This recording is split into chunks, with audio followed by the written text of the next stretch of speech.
میں اچھی نہیں ہوں، مجھے مارو۔ آمنہ نے ڈانٹ کر کہا، جوجو ہاتھ چھوڑو اور الگ کھڑی ہو جاؤ۔ آمنہ نے ایک شیشی کے ڈھکن کو کھولا، پھر پارس کا ہاتھ لے کر اس کے زخم پر کوئی دوا سپرے کرنے لگی۔ دیکھتے ہی دیکھتے خون بہنا بند ہو گیا۔ ادھر جوجو اپنی ممی کو آواز دیتی ہوئی بھاگتی چلی گئی۔ پھر شیبا اس کے ساتھ آئی۔ اس نے آتے ہی پوچھا، کیا ہو گیا میرے بچے کو، کیسے زخمی ہو گیا ہے؟ اس نے پارس کو دونوں بازوؤں سے پکڑ کر کھینچا اور اپنے سینے سے لگا لیا۔ آمنہ نے پوچھا، شیبا کیا تمہارا دماغ خراب ہو گیا ہے؟ وہ غصے سے بولی، تمہارا دماغ خراب ہو گیا ہے؟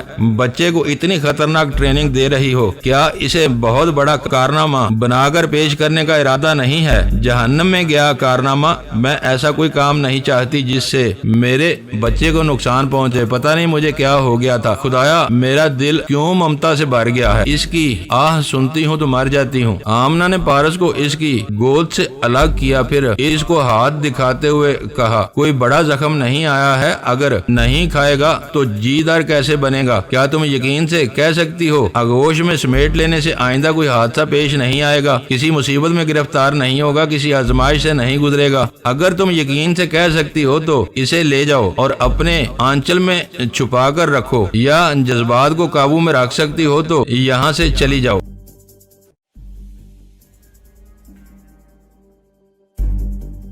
دوستو ویڈیو کو لائک ضرور کر دیا کریں۔ ISI پاک آرمی زندہ باد، پاکستان پائندہ باد۔ معزز ناظرین، اپنا خیال رکھیے گا اور اپنے اس چینل کا بھی شکریہ۔